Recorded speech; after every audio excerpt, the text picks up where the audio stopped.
Good morning, everyone. We'll call the November 28th, 2022 council work session to order. We will start with item 2.1. Review a presentation regarding the city's recent sustainability programs and progress.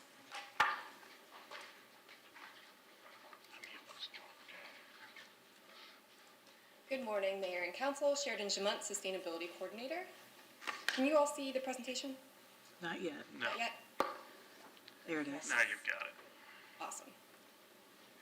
Get it to load. Is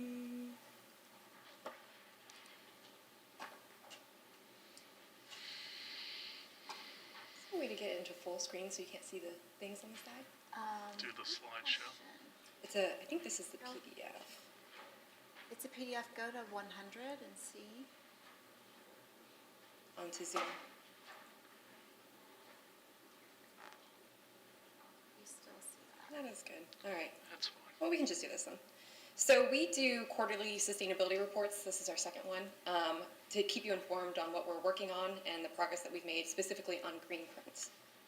So first, we wanted to kick off. This presentation is also going to be available on our website, so we wanted the public to know that we are now housed in a new office, the Office of Innovation, under the leadership of Micah Maxwell.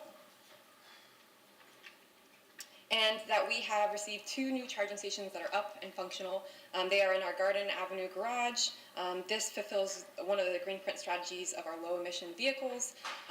We have worked with the company to kind of work through a few kinks. They are up and running now, and we've had success with people being able to charge them and use the Blink software. So it was a really great experience to kind of do a trial run with a company that we may want to consider using citywide. The next steps we would pursue moving forward is the expansion of charging stations onto the 3rd floor of this garage, as well as charging stations in our MSB garage. Next is our solar feasibility assessment, which falls in line with green print strategy, local power generation, and renewable energy finance. So we have finally finalized our assessment of 37 facilities across the city. We are right now organizing final reports with recommendations, and we're evaluating each system based on the internal rate of return, the return on investment, the electricity offset, and other metrics. And again, we're going to be generating a report for your review. Next, we will be pursuing the fulfillment of the appropriations from Representative Christ and the ARPA funds. And just a little snapshot. Here are some of the top 5 facilities that we're considering at the moment. These in a total of, I think, 12 facilities would probably get us to the fulfillment of the ARPA and the CRIST appropriations that we're considering right now. We're going to work with our engineering division a little bit more to really further evaluate the reports and each facility, but these are some of the metrics that we're looking at. And again, these prices, they do not include the IRA direct pay incentives if we wanted to use that as an additional financing mechanism. And this is a little bit of an overview, just high-level overview of some of the information that's included in the reports. Each report really goes in depth on every facility, but these are each of those facilities. So from the top left, this is Countryside Rec. Center is our General Services Fleet building. That is one of our fire stations on the right there.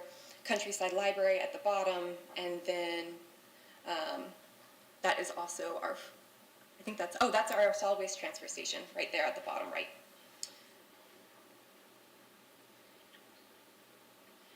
We have continued progress with Synergistics, and this fulfills our strategy of green print for continuous reporting and our municipal energy management program. So in August, they presented to you all, and as of then, the city had reduced its electricity consumption by 837 hours each week. And this has been achieved by maximizing energy reduction when buildings are unoccupied, as well as establishing set points for each of the thermostats in the buildings. Since March, city facilities have decreased consumption from the baseline year. So from the baseline, we've decreased electricity 8.2%, natural gas 28%, and water 29%. Mayor, I know when they presented, there was a concern that their projection of the total savings was lower than our contract. There's a slight oversight there in that they had not included water in that projection. It was solely energy. When you include, thank you, when you include water into that projection, perfect. it does get us to that over 5 million savings projection. Next, we are also working on our vulnerability assessment. This is really where our resilience focus comes into play. This fulfills Greenprint strategies of continuous reporting, resilience planning and outreach, and resilient infrastructure. So we are working with the consultants, Atkins, and we have been awarded a grant from the Florida Department of Environmental Protection to assess risk across the city for sea level rise, flooding, extreme heat, and wind. And so we're currently in the midst of that study. We're organizing meetings with our internal stakeholder team and external team to gather the data and then build that digital twin of the city moving forward. And we were featured on Fox 13 for this project, in addition with the vulnerability assessment that the county is participating in. We are also really highly involved in the county's solar co-op program with Solar United Neighbors. We're proud to be a funding partner. I think there's a little issue with the slide there, but of the metrics, there are 147 co-op members as of early November, and 16% of those are specifically from Clearwater. So we've seen a huge jump from previous years. We've really worked closely with not only Solar United Neighbors, but also our public communications department to make sure people are aware of the program and know how to participate if they'd like to. These are some of the outreach channels, again, that we've been trying to make sure people are aware of the program: press releases, the magazines, sunshine lines, the city's phone on hold messages, neighborhood meetings, and so on. And this fulfills Greenprint's Renewable Energy Challenge, community education, and community outreach strategies. We have also partnered with our awesome Parks and Rec volunteer programs. So we've been holding the International Coastal Cleanup in September, and it had a citizen science component in which participants counted the amount of trash that they collected and organized it based on types to really see what's out there. We also had a really amazing big cleanup Clearwater earlier this month. We worked with our volunteer programs to work on outreach for that, and it was a collaborative effort between the city, Keep Pinellas Beautiful, Ocean Allies, Visit St. Pete Clearwater, and Amplify Clearwater. A big thank you to Callie Ross, who's done an amazing job organizing that. And finally, we're getting into some of our outreach efforts. We have a sustainability specialist. I hope you've met Melody Yin. She's done an amazing job with education and outreach. She's had a huge presence at a lot of city events. And these fulfill some of the Greenprint strategies of community education, community outreach, and youth programs. So this one, I believe, is at Ross Norton Rec. And some of the things that she's doing here is she's kind of engaging with youth, but also adults, and engaging them to be what we call green guardians, and giving away things like recycling coloring books, native seed papers, seed pencils, butterfly puddlers, and bee houses, among other things. And again, we participated with Halloween and partnered with our solid waste and recycling departments here to engage kids and teach them about proper recycling. We also are working on a climate-friendly food challenge. And what we're doing with that is trying to engage internal city staff to fulfill one of the Greenprint strategies that prioritizes plant-rich meals. And we are asking to gather recipes so that we can have an internal City of Clearwater cookbook. We also had a presence at the past health fair, and at that health fair, 47 employees pledged to eat a plant-rich meal at least once a week. And an additional Greenprint strategy that's really fun and creative focuses on engaging our businesses and creating a best practice guide, as well as a municipal waste reduction policy. So Melody attended Case Fest, which is a zero-waste, ocean-friendly event. And we worked with our public communications department to bring a crew out there to kind of capture some footage, because what we'd like to do is put together like a video guide to teach other event holders how it's possible in a creative way that also spotlights organizations and individuals that are really going above and beyond to achieve good things across the city. Some upcoming items. We have a Greenprint progress report that we're going to be bringing to you in January to kind of reflect on where we're at with each of the strategies. We are working on a Building Better Neighborhoods additional conference with our Clearwater Neighborhoods Coalition and Suncoast Sierra Club. It's our third one, and it will be February 4th, 2023. It's focused all about how we can achieve savings through energy efficiency, solar, and electric vehicles. And the next item, which I'll be bringing forward, is our Ready for 100 resolution proposal. Thank you. I know there are some issues with the slides there, so I'm happy to clarify anything that you couldn't read based on them. Questions or comments? Vice Mayor. Thank you, Sheridan. What an exciting way to start the week. This is fantastic news. I appreciate all that you and the city has been doing. I just have a couple of questions, follow-up for some of those slides. You mentioned the EV charging stations. So we have the 2 new ones, Blink at the bottom of Garden Garage. You're going to put maybe 2 more on the 3rd floor? We'd like to do more than 2. I think right now we're thinking about 5 or 6, but we have to work with Duke to expand service to the garage for that. So Okay. it's a little heavier of a lift. And then some at MSB? Yes. Okay.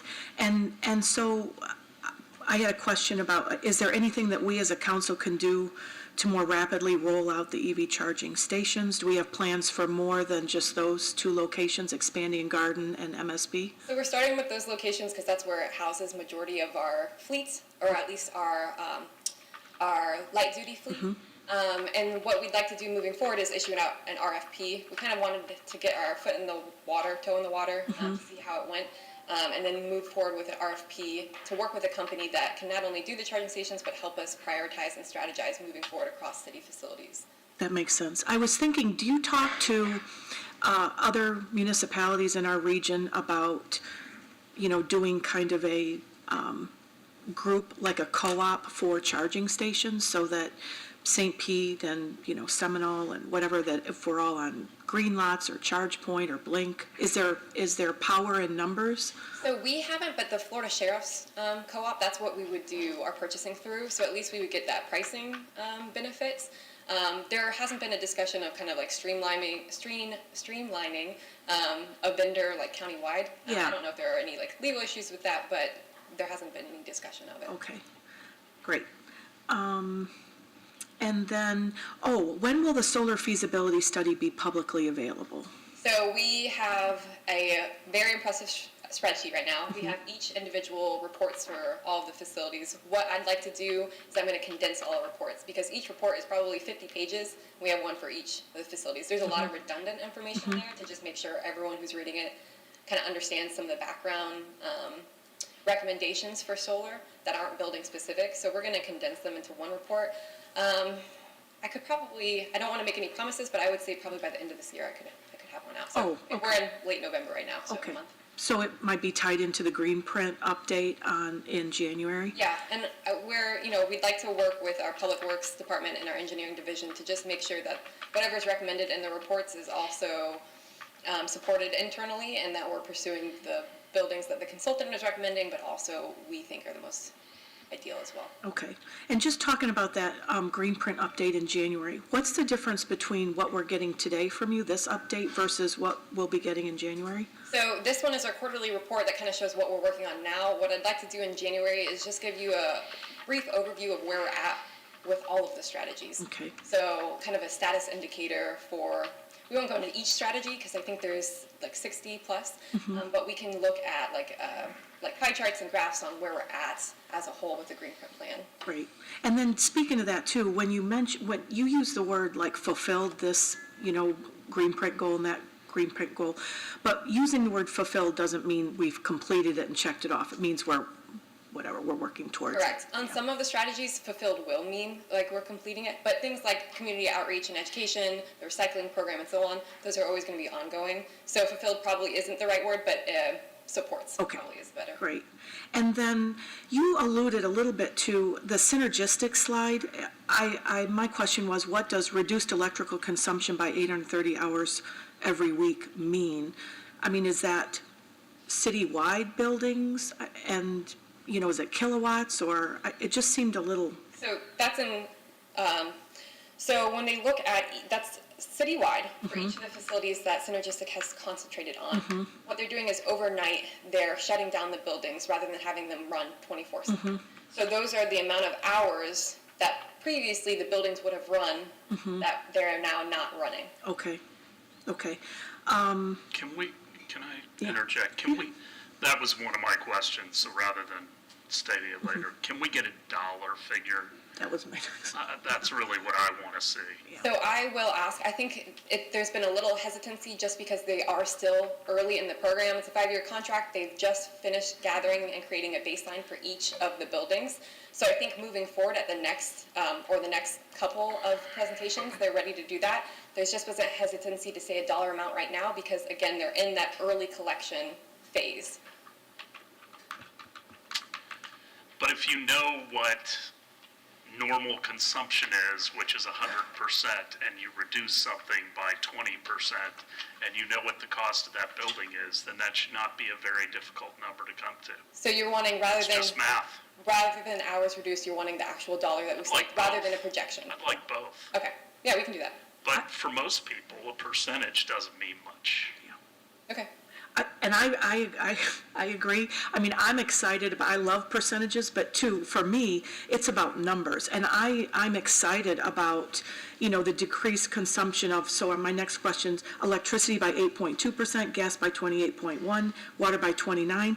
It's like, let's put some dollar amounts and I think it's great opportunity to educate our community about the amount of dollars we're saving, our taxpayers.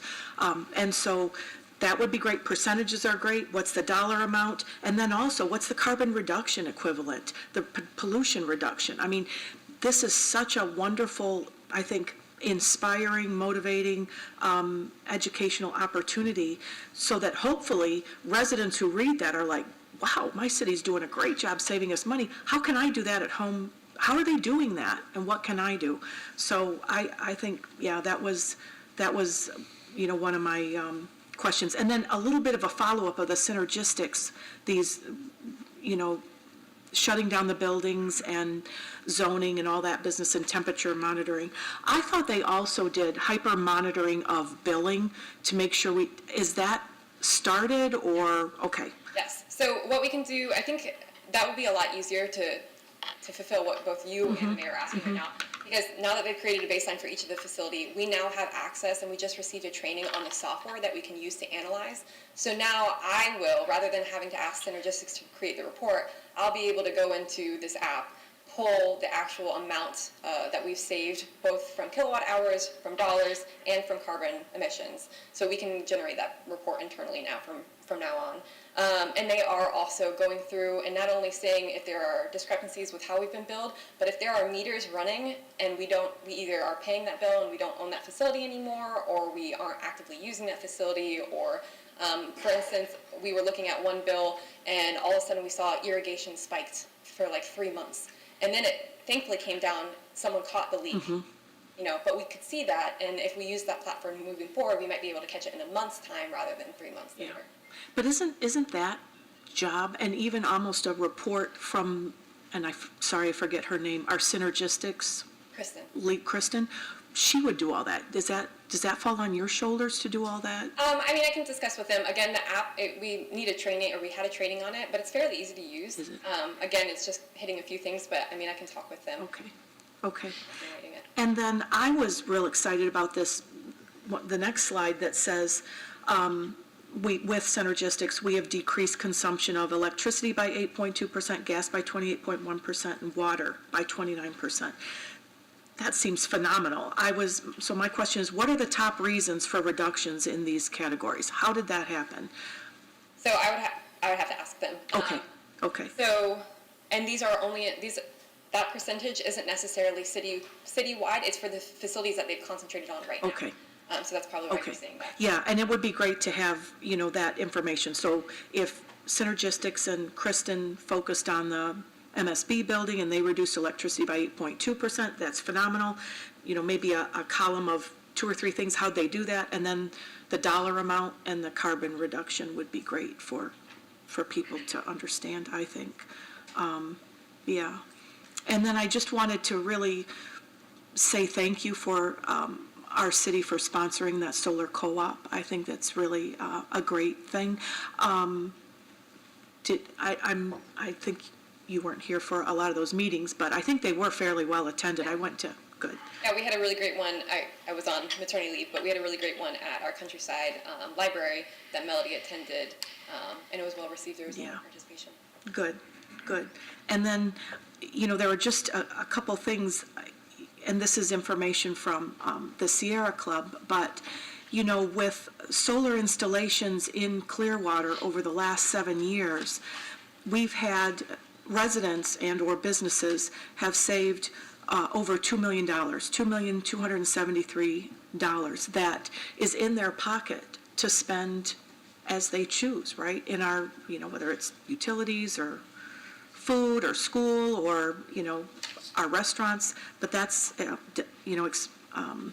disposable income that I think is really great.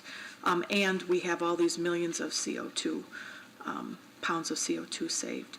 And then I think what I'd like to help us communicate as we move forward with the education goals with Greenprint is that, these things are initiatives and investments that the city has done to save money and reduce pollution. And we're beginning to reap those benefits, and we really want to amplify that and to communicate that these savings are year after year after year, especially that almost $3 million in solar that we're going to be putting on buildings. Because as electricity rates increase, and they will over 20 years, we're going to be saving even more, and we're in control of that. So I think that's just fantastic. So I appreciate, all that good news that you guys have done. Other questions or comments? Mr. Jennings, why didn't we go through an RFP process for the chargers in the Garden Street garage and look at a holistic approach for the entire city? Why did we pick Blink versus some of the other major charging companies? It seems like now if we go out for RFP and we choose somebody else, it's a lack of consistency. Yeah, so my understanding is that we do not need to go out to RFP, that we can piggyback on the county or the sheriff's department in order to do more. And whose piggyback was this then? So was this, Yeah, and the city manager is correct. You go through the sheriff's. I understand piggybacking. For this When it one, comes to us. For this one, we did go through the sheriff's co-op. We had a charging station there that was very old and needed to be replaced. So that's why we went ahead and just got to there while we could, because it needed to be replaced before we went and did a citywide look. So, and we wanted to build also experience because it had been quite a while since we had, as a city, worked to install the charging stations at a city-owned location. So how did we pick Blink? I selected them through the sheriff's co-op. Okay. All right. On the top 5 facility candidates for solar, can you explain kind of the divergence of estimated rate of return and the ROI? Is it the size of the arrays, but it doesn't seem to coincide necessarily with the estimated cost, is it? I'll have to get with our consultant on that. Again, I think it's the size of the array, and what they did is they projected a cost based on different prices of wattages. So we did it at $2 a watt, $2.50 a watt, and $3 a watt. I think at this one, the final that they presented was if we went with $2.50 a watt. And again, it's the size of the array, but then also if we went and purchased or went with one company to install solar on a number of facilities rather than going one building, one company specific. But if I can ask the consultant for any specific questions moving forward. Yeah, I'd like a little more detail on that. Okay. There's a lot of questions I have on this spreadsheet, so I won't belabor it, but let's see.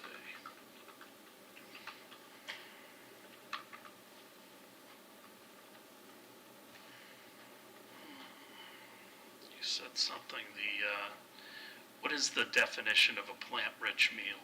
So It's kind of just like it sounds. Yeah, if I just So have veggie. asparagus with my meal, am I plant-rich, or So- does the whole meal have to be, Yeah, a plant-rich meal would be Plant-based? one that doesn't have animal products in it. So meat, dairy, eggs. that's what I figured. Yeah, primarily Vegan. vegetables and fruits, grains, so on. Okay.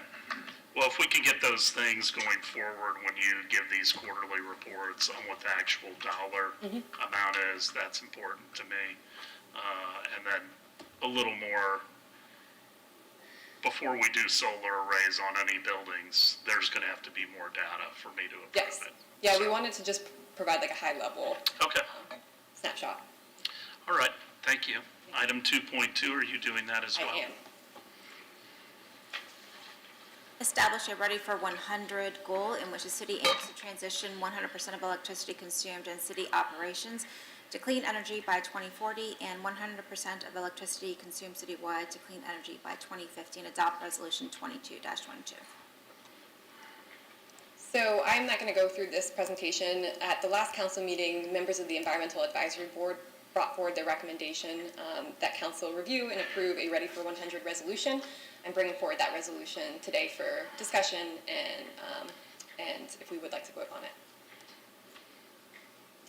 Happy to answer any questions or take any comments. Well, I'm gonna say something up front. The day after the presentation at the council meeting, I was approached by one of the EAB members, and they told me that two of the members were completely unaware that this presentation was going to be made, which I find troubling, and a little disingenuous, frankly. They were shocked that they weren't made aware of it. This included the chairman, that this presentation was going to be made.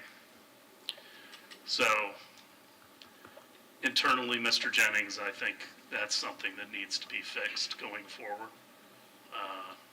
because there was no discussion by the entire group that this was going to be a part. But I do have a bunch of questions.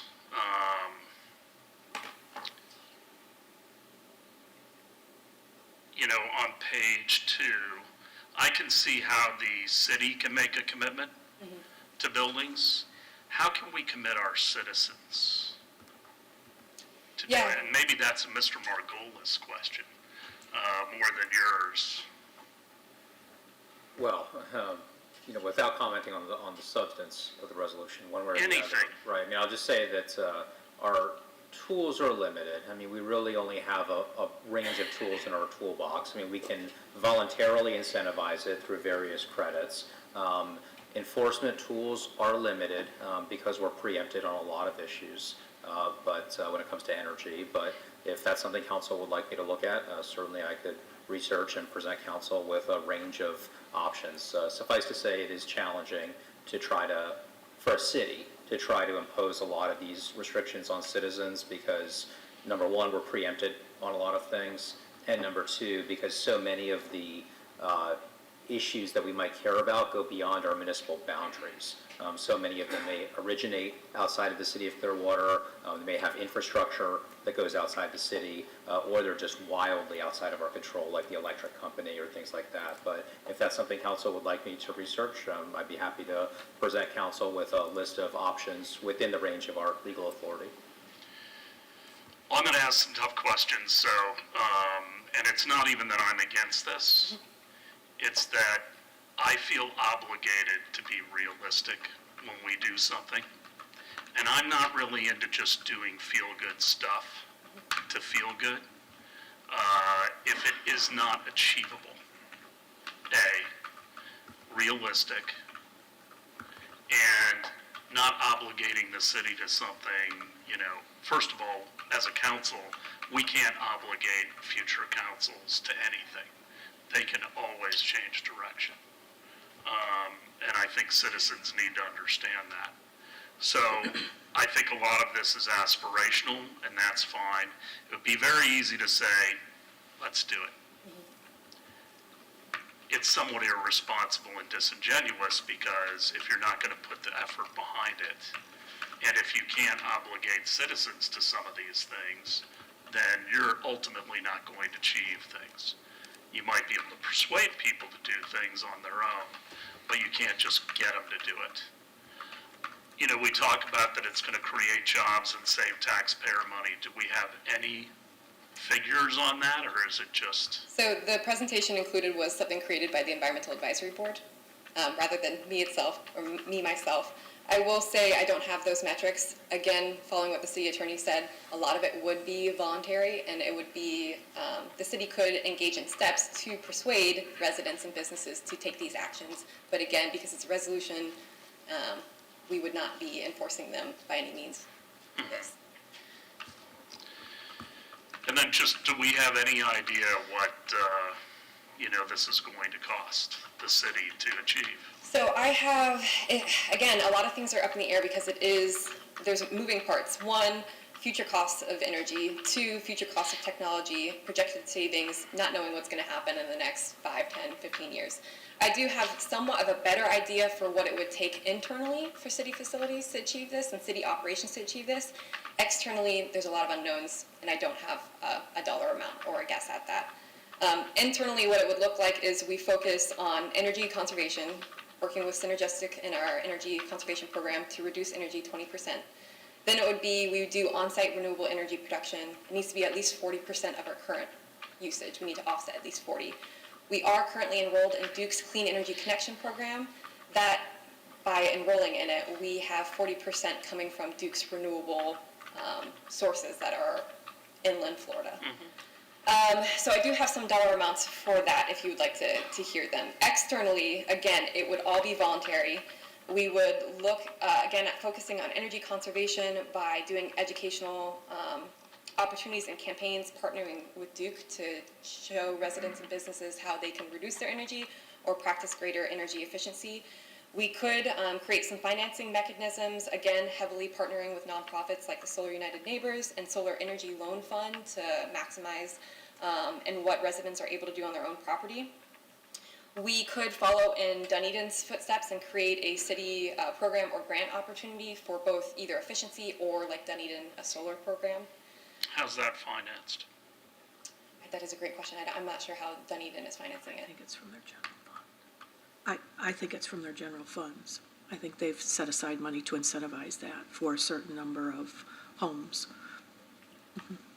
And then the next step would be to increase the amount of on-site solar throughout the community. So again, partnering with Solar United Neighbors, Solar Energy Loan Fund. Duke has set a goal that they want to be 100% carbon neutral by 2050. So in order to do that, they're looking at heavily investing in renewable energy to increase their energy or renewable energy in their grid. But they're also looking at other things like carbon offsets. It's not the exact same goal as a Ready for 100 resolution, but they are complementary. So it would be trying to work with Duke and figuring out if we were to establish this goal, how we can work together with the other municipalities that have set the same resolution. So externally, it is aspirational. Okay. Councilmember Albrecht? Well, I kind of agree with you, Mayor. It is aspirational, and this was brought up by Whit Blanton and Fort Pinellas over a year ago, probably before you all were on council. I know I heard about it, and, he, at a Fort Pinellas meeting, he was trying to get all the municipalities on board with this. And I had kind of the same questions, and since that time, seeing all the other municipalities and cities putting forth an effort to try to meet these goals, and our green print goals are the same as you say. Duke Energy's doing this. I know a lot of PSTA is trying to go all electric. It's an aspirational thing, and when I look at it, we've had so many inventions and innovations in the last 5 years, 6 years. And if we're looking at over 20 years in the future for, 100%, I'm pretty comfortable with that. I think we're going to meet that goal. I think we're going to find something, because batteries are, another couple of years, batteries will be, a lot of innovations are in the process right now, and we seem to be, these innovations are coming yearly now instead of every decade.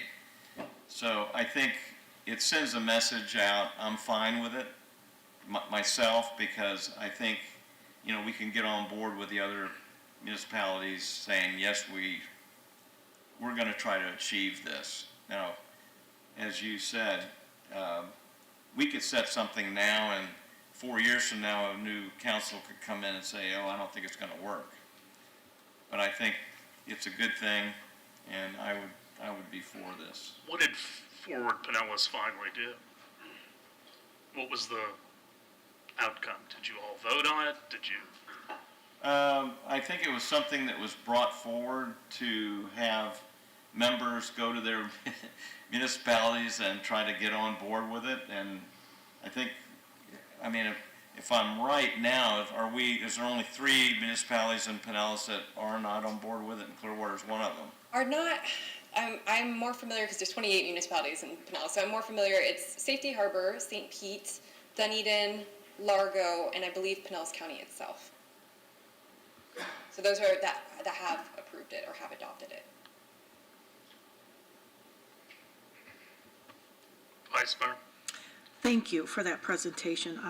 I just want to say that, anytime that we can save our city money and reduce pollution, it's a great thing to do. And I know that, because I pushed for some of these more aggressive goals when we adopted Greenprint 2.0, and it does align up. I would echo your comments, Councilmember Albritton, in that it is aspirational, but we need to have faith in how technology advances.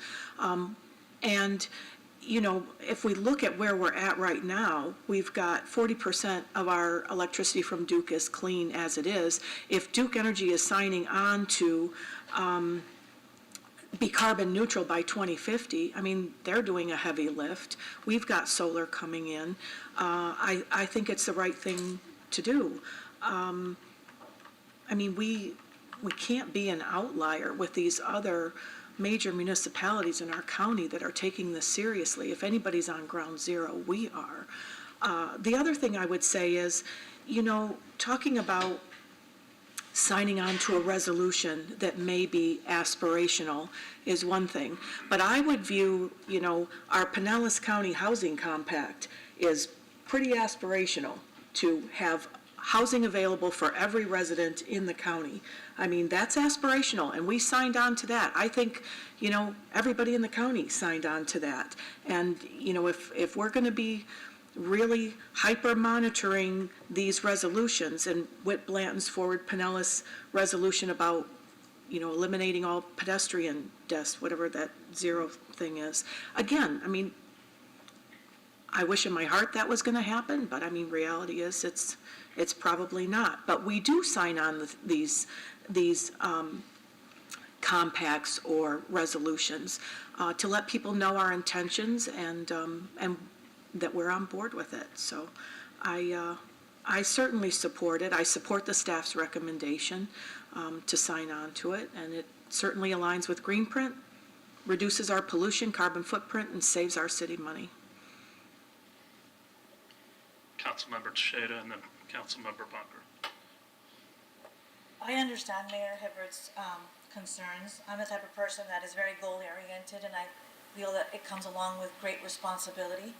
When we put a goal forth, you have the commitment to at least have the confidence to achieve it. So I understand that concern. But in my personal opinion, when I look at this resolution, I look at it as a letter of intent, or I guess a method to say I am committed to this end result. And so I support it because I think that we have no choice, honestly. If this is, we're living in a world where we see so many changes that with negative effects, and so I am very comfortable with making the commitment in this format of a resolution, understanding that this is an intent rather than a guarantee, right? 2050, 100%. Those are very hard numbers. But definitely the intent is there, and I support that. Councilmember Bunker. I don't think aspirational is a dirty word or something we should be ashamed of. I think we need to be aspirational. Our country's constitution is aspirational. Have we reached 100% on anything that we're trying to achieve? No, but we continue to be better. Now, are we going to be able to get every citizen by 2050 to join in on this? We can't get people to put on a mask. So we're not going to get everybody. And I don't think that no matter how solid and wise our council is, that he's going to come up with a method that will guarantee that every citizen will join in. But aspirational got us to the moon. You know, this is a terrific plan. I hope we sign in on it. But we also need to take action. In the last presentation, you were talking about the top 5 buildings or facilities for solar. And the step you were talking about there is pursuing the funding from Representative Christ and other sources to get this done. How feasible is it for us to get the money for all top 5 facilities, you think? So we have been awarded those funds from Representative Christ to install on 5 city facilities. Oh, okay. Starting when we actually received the appropriations. I believe we have the fiscal year to complete it, correct? We have 1 fiscal year to complete it, Yeah. once received. Although we are in the midst of the current session or the current House to end, but speaking with our lobbyists, there is no concern at this point that we will not have that. They will not do their work to make sure that the legislation has been approved into law. So we would use those appropriations for 5 city facilities, and then we have the amount set aside from the ARPA funds.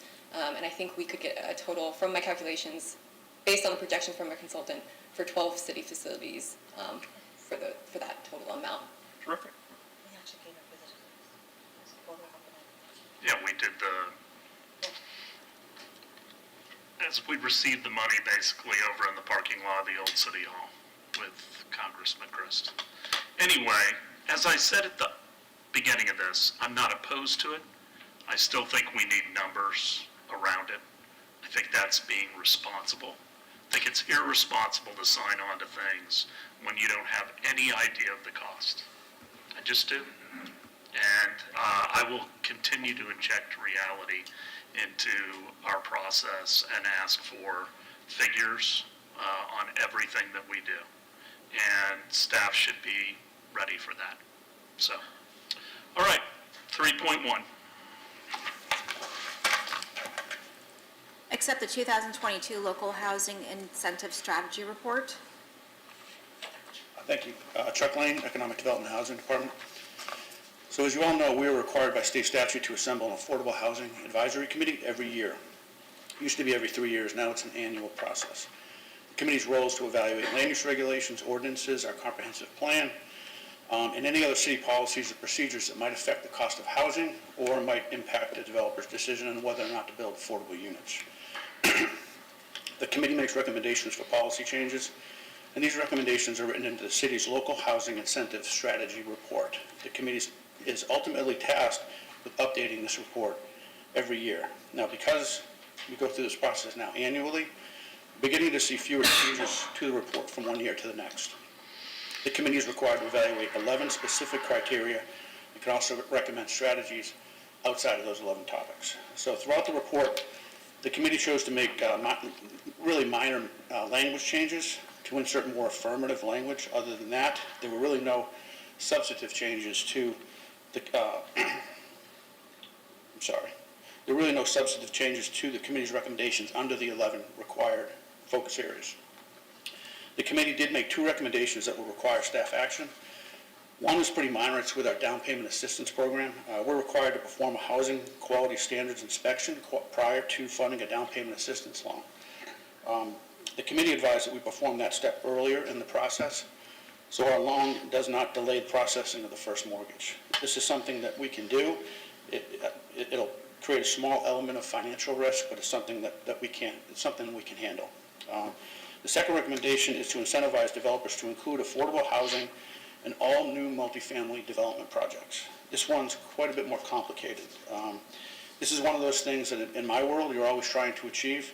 You're always trying to work towards that, but there's no simple way to ensure this occurs.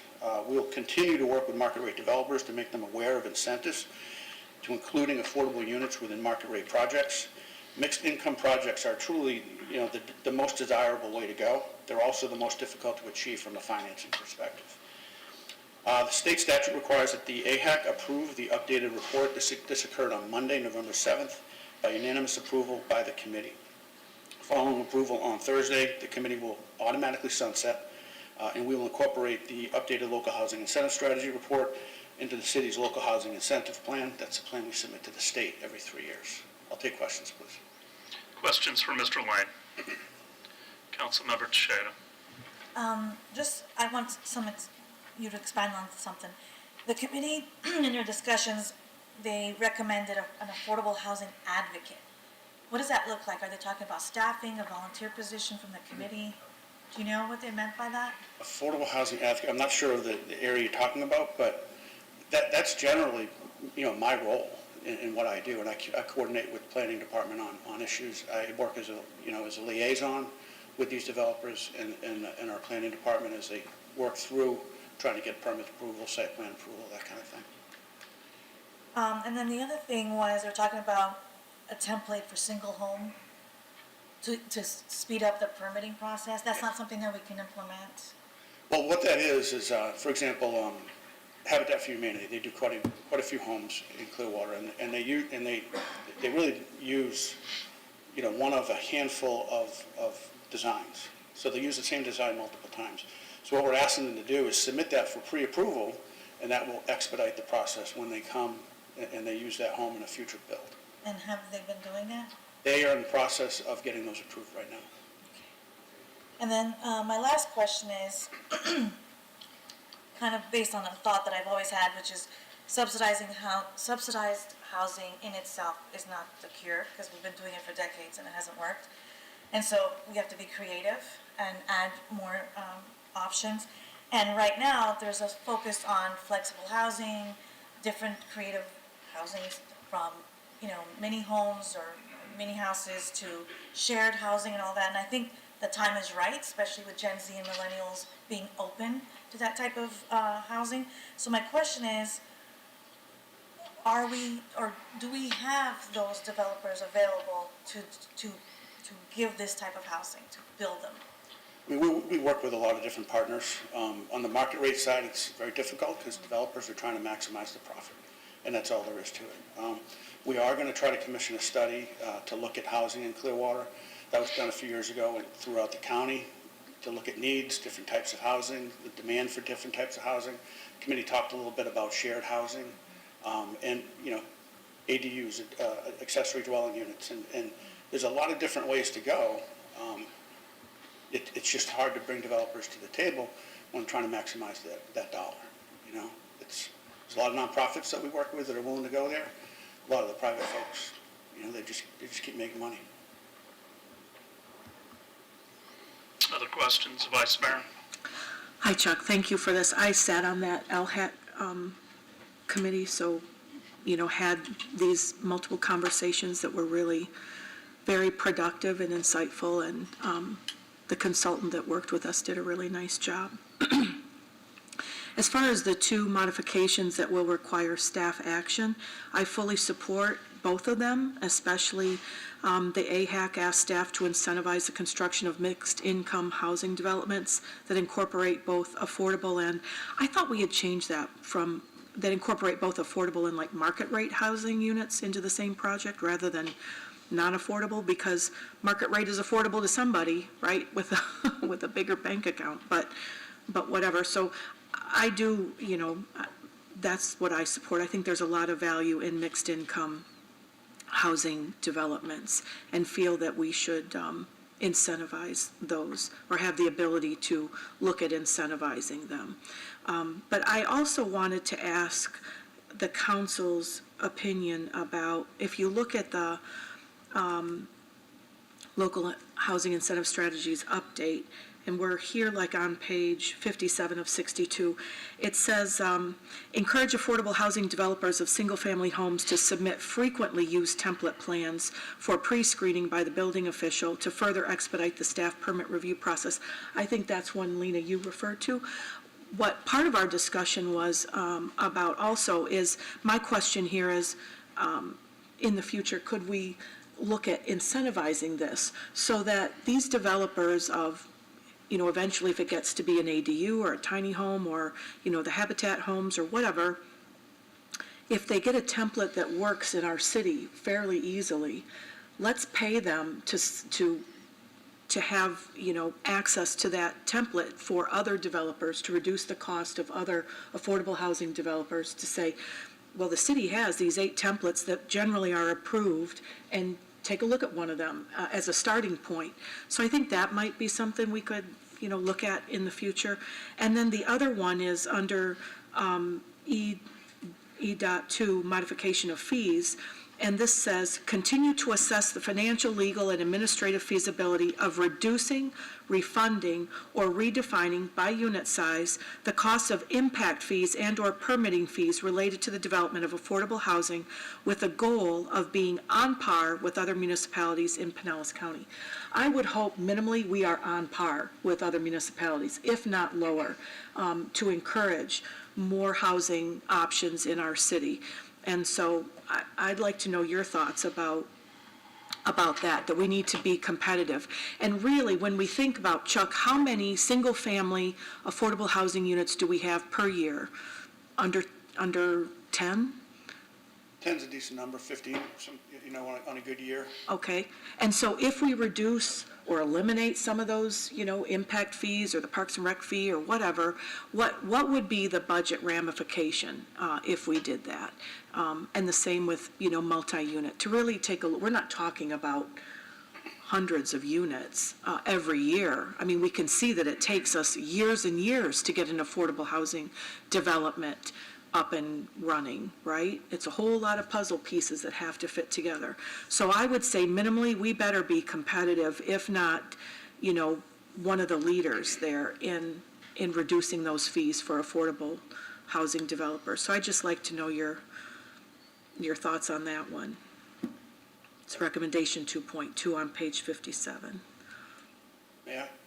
Yes. I do think we're competitive. I think the planning department came through with some changes to those fees and improved it. Our Parks and Rec impact fee, they're proposing a waiver for affordable housing. We do have a funding source, a finite funding source that we can pay impact fees on behalf of a developer. And I believe that funding source will last quite a long time.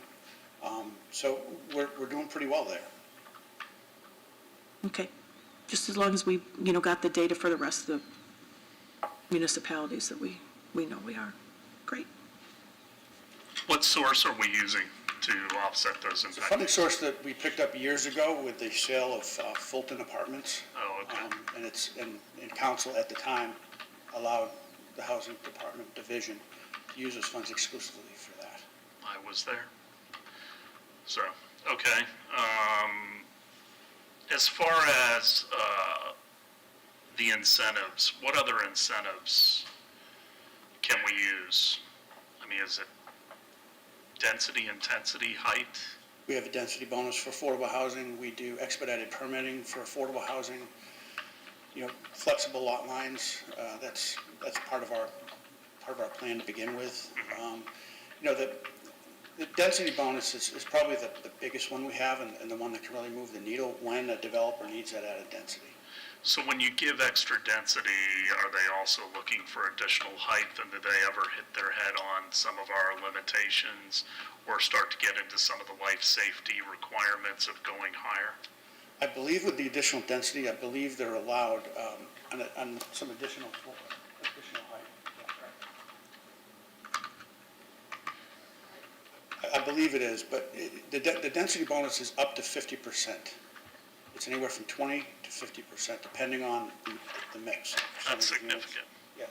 Yeah, I'm Gina Clayton, Planning. I would just say that most of the time the bonus has been used in districts where the height really wasn't an An issue. issue. I'd have to look up the code to see about the height. I don't think there's a height bonus, but I could be wrong. Where we have height would be more in downtown, and that we can use the public amenities incentive pool for affordable housing, and there is a additional height allowed with that allocation. But so on US 19, for instance, where we've gotten a lot of the new residential, most of those have been complete market rate. But if they had done some, mix, would we have allowed additional height? And they all seem to go to 4 stories. Where does the life safety come in? I think it's at 5. So that's the reason, okay. That's the reason why. And depending on where you are in US 19, like in the regional centers, height is 150 feet. Right. So it's really, no one's ever proposed anything that approached that. The other challenge with the boost, when you get over 35 units an acre, now you need to incorporate structured parking. And that's an added, the finances are in a different ballpark when you bring in structured parking. So we haven't seen anybody build to the density, to the max densities in the US 19 corridor for that reason. Unfortunately. Okay. Consent? Yep. 3.2. Approve the fiscal year 22-23 through fiscal year 24-25 3-year local housing assistance plan.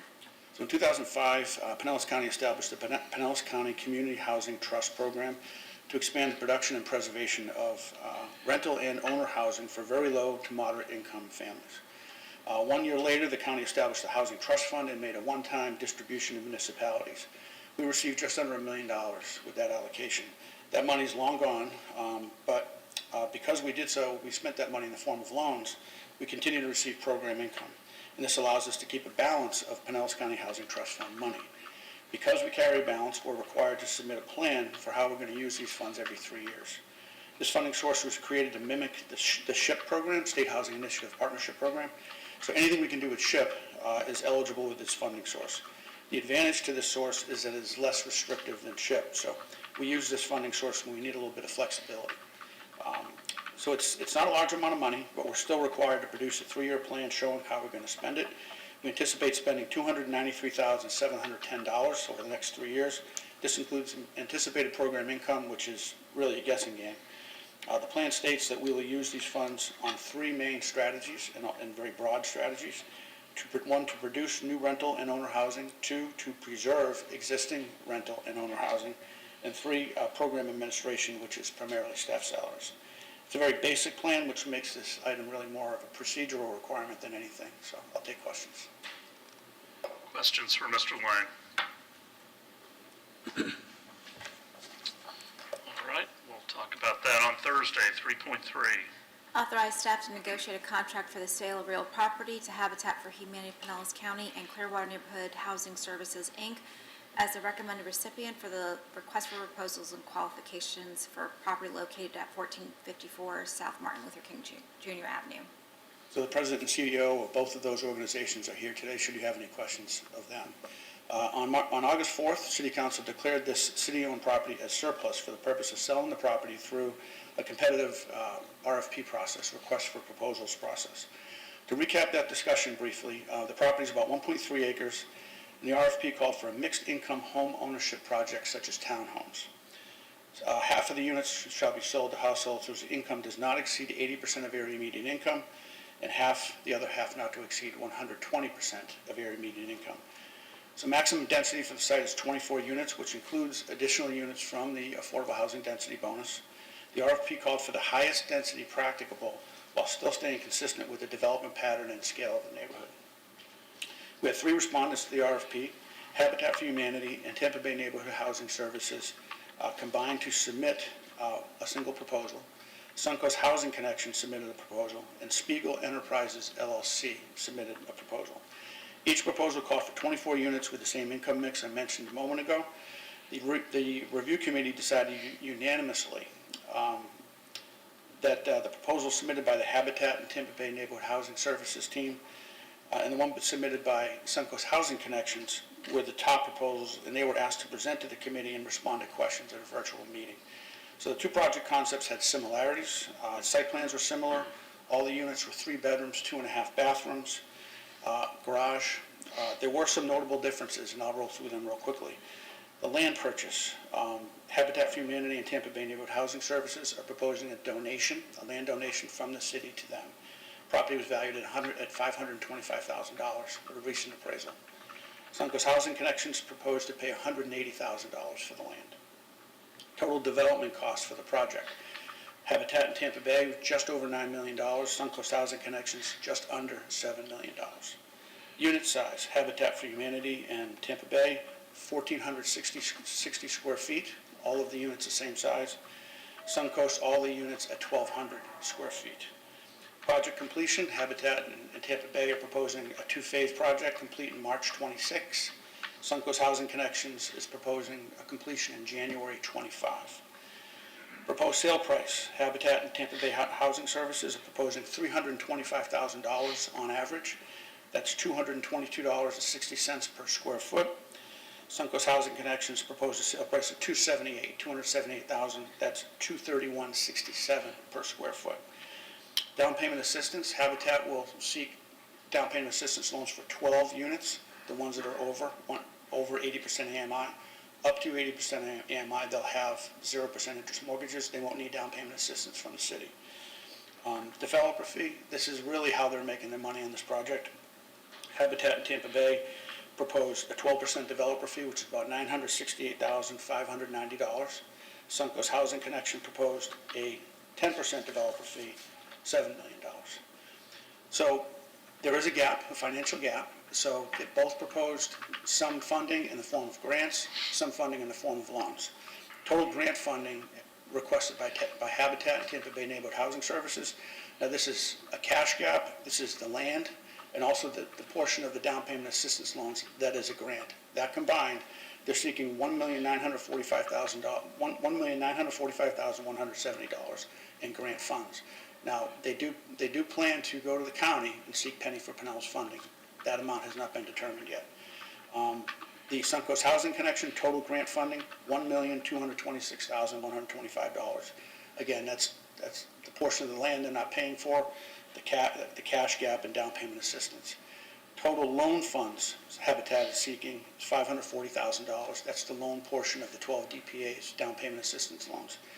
Suncoast Housing Connections is seeking $1.946 million in loan funding. Loan funding would all come from city resources, home, SHIP, ARPA funding that's dedicated for affordable housing.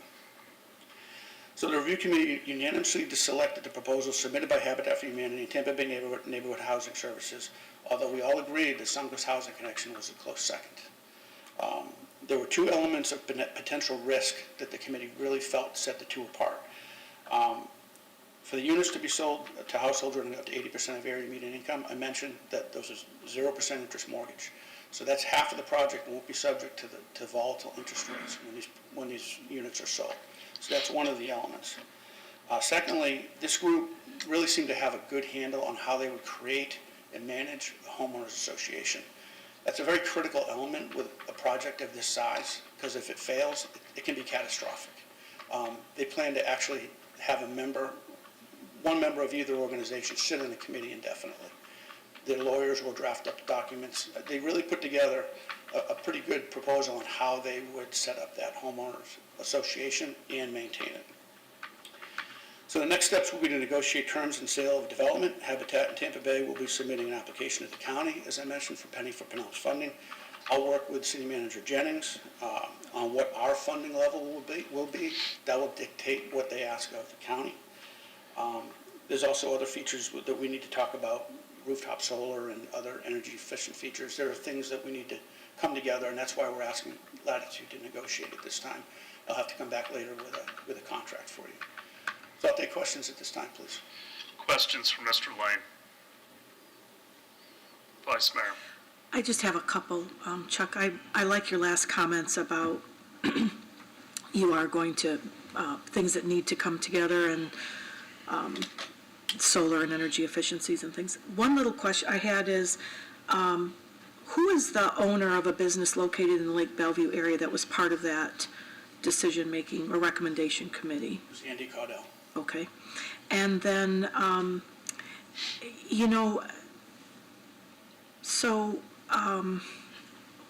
I would hope that we can, that when the developers, such as Habitat for Humanity, who this is their, this is what they do, that, that they are familiar with our Greenprint 2.0 plan and our goals. And when you're working out the development agreement, we look to that to fulfill some of that. And I'm particularly excited about our Greenprint goal of solar on 1,000 low and moderate income homes by, is it 2030? I think it's 2030. And how we can maybe put that on these townhomes. How wonderful will it be for these people not to have an electric utility bill, maybe? The other thing, and I don't think this is in Greenprint, but if these are homeowners with a garage, I hope that we can talk about EV-ready, 210 or plug in the garage in order to charge their EV vehicles that are in the future for almost everybody. So just wanted to mention that. And then also, I think, just because our developers are here, as this Inflation Reduction Act, gets fleshed out and we get, some final rules and all those details, that they also mention incentives that they're going to take advantage through the federal government with those kinds of sustainable features, But that's all part of the discussion process.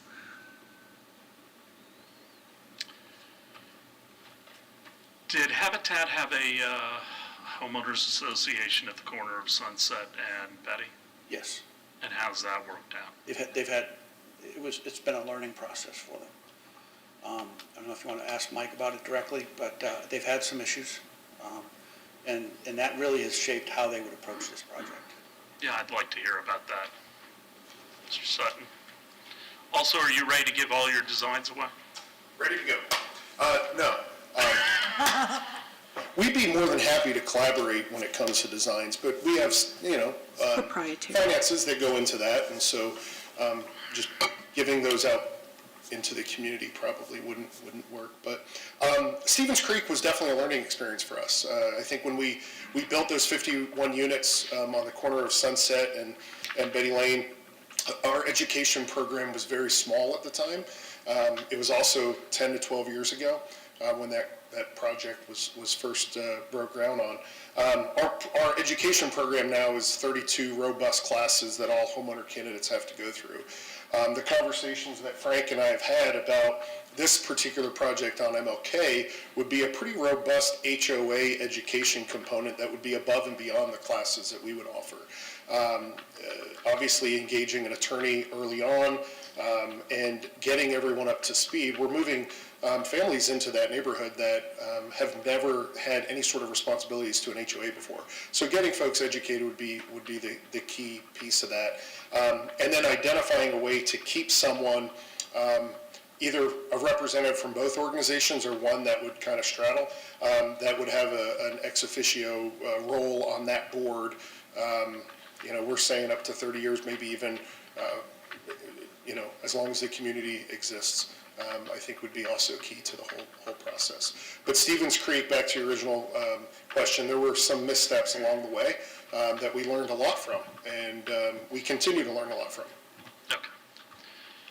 Thank you, I appreciate that. I mean, it is critical that HOAs get funded properly if the neighborhood is to stay up and in good shape. And it happens with condos and it happens with homeowners associations that they underfund and then they have issues down the road. So that's important to me.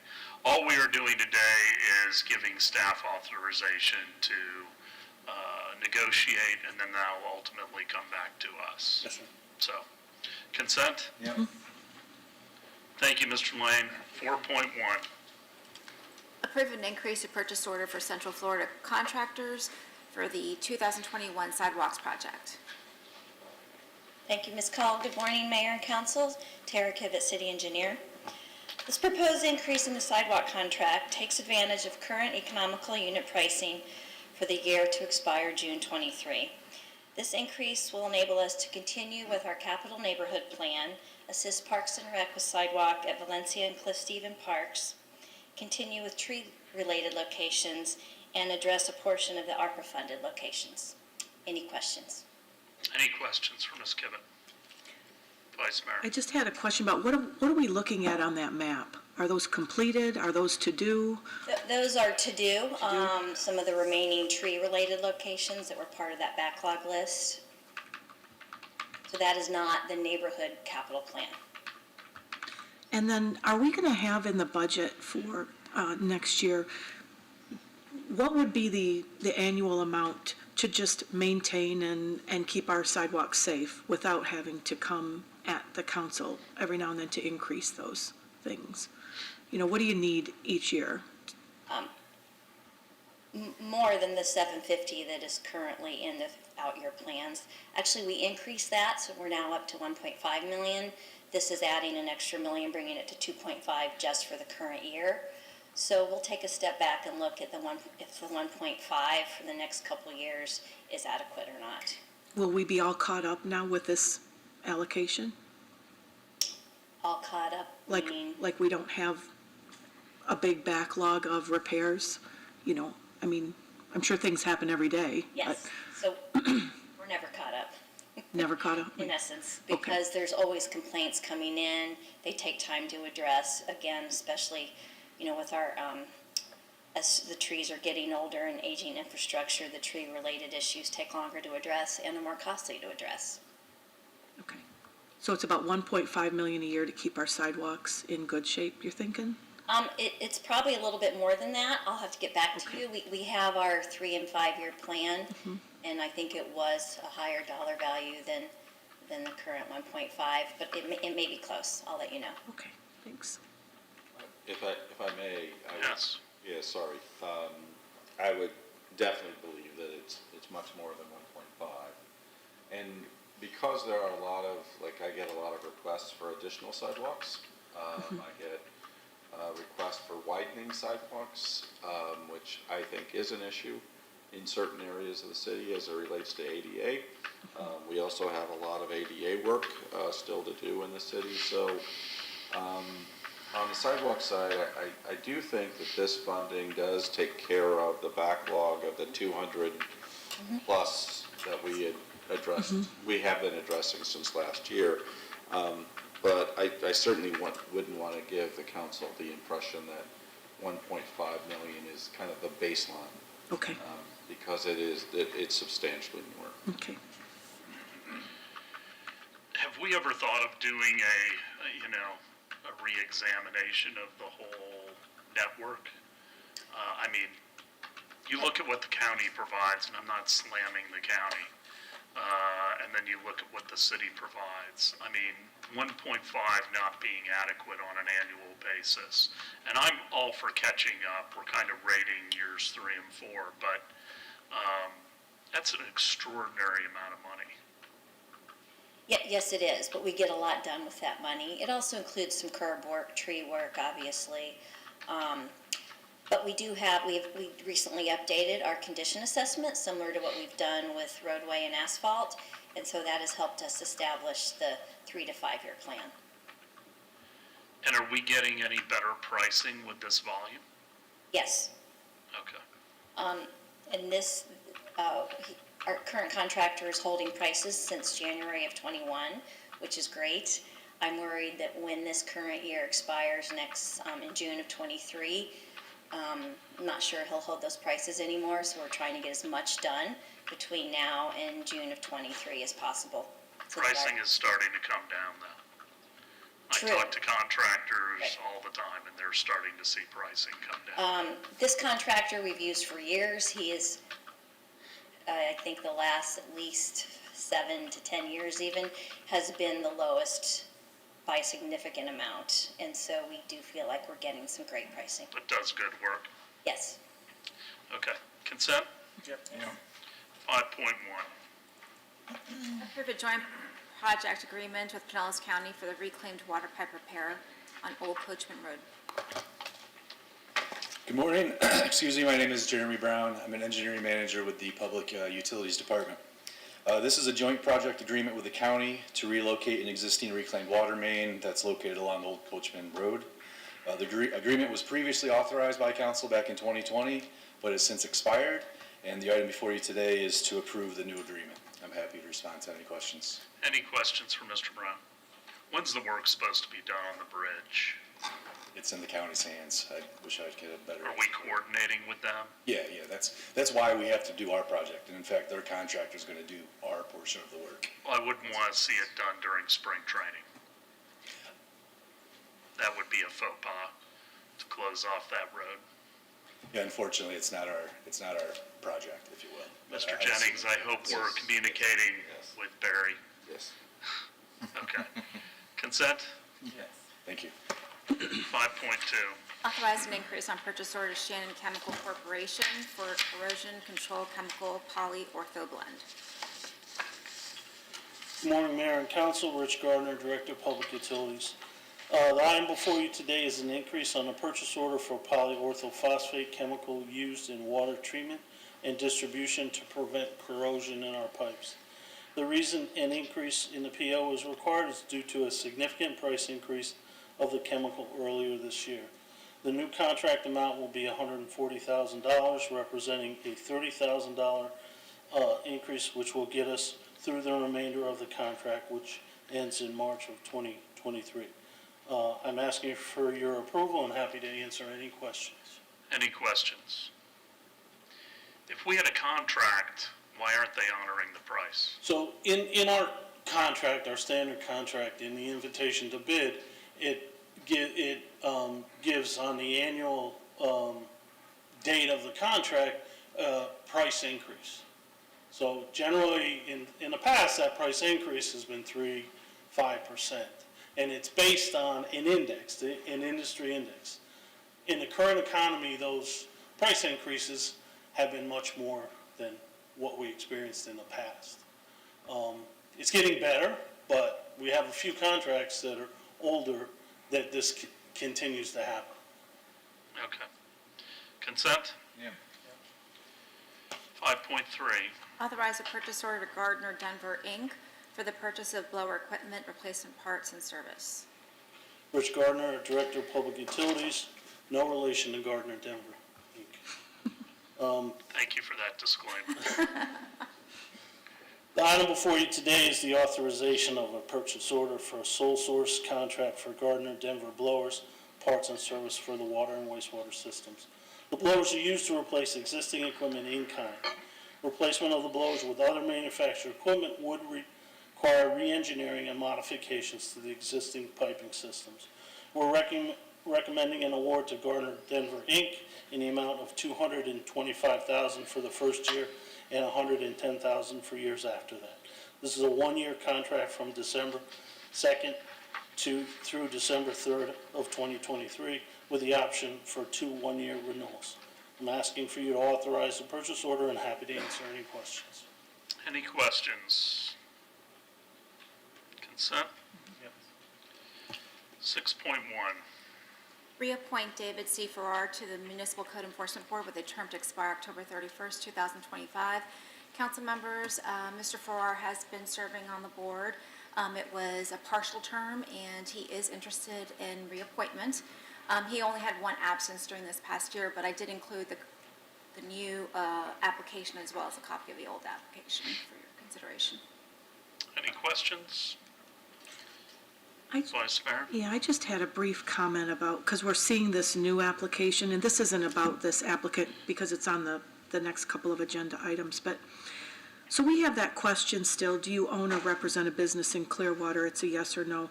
I'm just thinking, can we add, if yes, please indicate what it is? I mean, why would we ask the question if we don't know what business they own? And then the same thing, have you served or do you serve on a board in Clearwater? It's a yes or no. I would add, if yes, please indicate which ones. That's all. I mean, that's just a kind of comment as we saw it here. I will see if I can add the additional space for text. Okay. I don't know if I care about the business that they own as much as a question that would say, does your business do business with the city? That would be my greater concern. Yeah. Other questions or comments?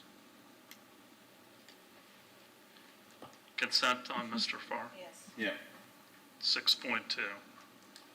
Reappoint Mark Perry to the Brownfields Advisory Board as the agency or governmental representative to a full term expiring November 30, 2026, and appoint Phil Kirkpatrick to the Brownfields Advisory Board as the agency or government representative to fill the remainder of the unexpired term through June 30, 2024. Council members, Mr. Perry has been serving on the board as one of the government or city representatives, and he is interested in being reappointed. He did fill one term, so he is eligible for a second term. Mr. Joe DeSico, currently the chair, has resigned from the board. He's going to be moving into a different role. He'll be acting as the board liaison, so that's why he's resigning, and why Phil Kirkpatrick, currently the board liaison, will be filling in that category. So we're doing a little Musical switcheroo. chairs. Yes. All right. Any questions? Consent? Yep. 6.3. Reappoint Sheila Sullivan to the Environmental Advisory Board with a term to expire September 30, 2026. Ms. Sullivan has been currently serving on the board, and she was serving a partial term, and so she is interested in being appointed to a full term. Consent? Yes. Any questions about second reading, 7.1 through 7.16? Mr. Jennings, anything else? Just a couple of things, Mayor. As I emailed all of the members of the council, unfortunately, our gas director designee submitted a letter of regret that he could not accept the position. Circumstances changed for him. We actually received the letter the weekend before he was to begin serving with the city, so that's unfortunate, but we are interviewing another, actually the individual who we thought was equally good, and we are interviewing that person this week, and so hopefully we'll, if that doesn't work, then we will kind of have to go back out for other candidates. I also just wanted to mention, actually, Councilor Teixeira has been significant in our efforts to provide training on human trafficking. Just this morning, the Phillies have agreed to let us use Daycare Ballpark and support a citywide training on human trafficking. So that is something that I'm glad that the Phillies are very supportive of. And then finally, I would just mention that last night there was a story, a significant story on 60 Minutes about African American cemeteries. I hope that everyone has an opportunity to see that segment. I know I'll be showing that segment today at our senior executive meeting. I will say that city staff has been working very closely with descendants and other representatives in the community to try to find a path forward. And so I know the council's been very supportive of the efforts, and there's still a lot more to do. Very good. Mr. Margolis? Just to give council a brief update on the bluffs. So there's going to be a lot that happens over the months ahead, and we're going to move it as quickly as humanly possible. I'm pressing them to move as quickly as possible, and they are also pressuring their contractors to move as quickly as possible. So in the days ahead, what's going to happen is intrusive investigation of the sites that we are selling. The word intrusive is actually an industry term. It doesn't sound very polite, but it is actually an industry term to refer to things like soil borings, environmental testing, things that they have to do to make sure the site is safe for construction, as well as meeting all environmental standards and things of that nature.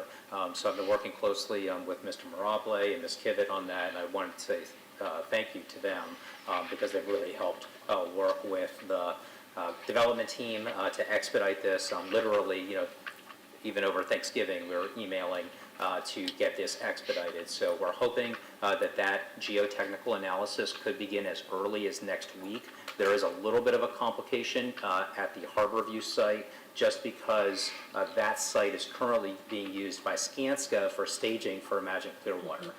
So Ms. Kivett is working on that, and we're deconflicting with Skanska to make sure that happens. But everyone, staff, development team, et cetera, is going to push really hard from this point forward to move this along as quickly as possible, and I'll keep council updated as we move through the stages of that process. We have discussed city manager and attorney salaries. I thought we would do that on Thursday as our normal procedure for that, but everyone comfortable with that? Okay. Any new business? Yes? I would like to have an update on the assessment for the permitting process. And maybe in the maybe not in the near future, maybe in a couple of meetings, have a council discussion on the code, building codes. Any specifics? There's so much because, it was done 1999, so, You're talking about a code. at least have that discussion to kind of have a new assessment. Yeah, and Mayor, I'll say that Gina, Michael Delk and I have been talking about that for several months about, we need to try to get through the comprehensive plan, 2045, but that is certainly next on the agenda to take a full look at the codes and to see what needs to be updated, what can be eliminated, creating more effectiveness and more efficiency in the codes. I'm fine with that. I think it's time, and I think there's some things that do need to be looked at. Everybody agreeable to that? Yeah. Other items? Ms. Lanza, who was disruptive at our last council meeting, raised something which I don't think what she raised was actually valid, because we weren't answering questions about things that she had asked. But the council rules were changed after I left in 2012, and it was said that we would answer citizens to be heard questions at the end of the meetings. I don't think that's the way we ought to be doing things. I think we ought to answer questions that can be answered after citizens ask a question. I don't think they should have to wait until the end of the meeting to have their question addressed if the staff is in the room, or, the manager or the attorney or a council member has the knowledge to be able to answer a question. I think we ought to answer it immediately. If it's a question that we don't have the data for, then certainly we will get back to that citizen. Ms. Call will get their information, and we can proceed from there. But I would like to change the council rules back to the way we had them previously. I don't think we're being customer friendly when we can't answer a question. It's actually awkward, right? I think Mayor, it's silly. let me work with the city attorney, because neither one of us see in current council rules that process that Ms. Lanza stated. I thought it had been changed, though, by, well, yes. Let us take a look, because I don't see that If specific. it hasn't, then, I think it was a practice of Okay. council members to, instead of allowing the individual who has their 3 minutes to keep responding to their questions, because that inevitably you're providing them more than 3 minutes, to let them speak. If council chooses to respond to those questions, they can at any point of the meeting, but I'm talking about answering them once all of citizens to be heard is complete, so that you don't get the back and forth debate.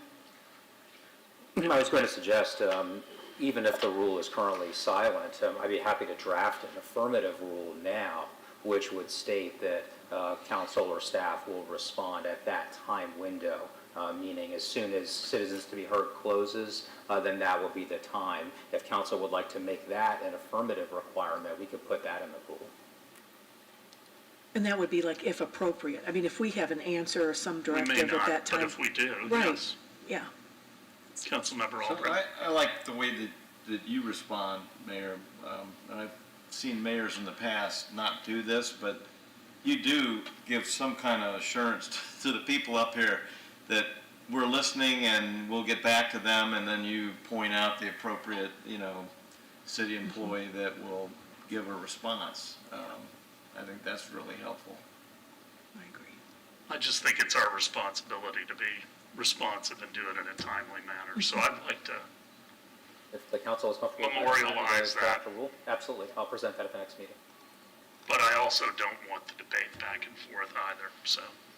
Yeah. Speaking of the debate, just a question, maybe, look at all the Roberts rules and how official are those, because that yelling back and forth, I find it unacceptable. And so I'm not sure if there's a way to communicate how to behave in this council room, but is there any way we can, I don't know, make it available and The rules of conduct in the back of the room. Well, it's not big enough because they're not understanding it. But I think it's also kind of what the mayor said, the back and forth. If you are consistent in not interrupting them or answering their call to respond to the question, I think it controls that, and they eventually will. But yes, the rules of decorum are always put in the back. We need to like enlarge it and just put it right up there. Anything else? All right, we're adjourned till Thursday.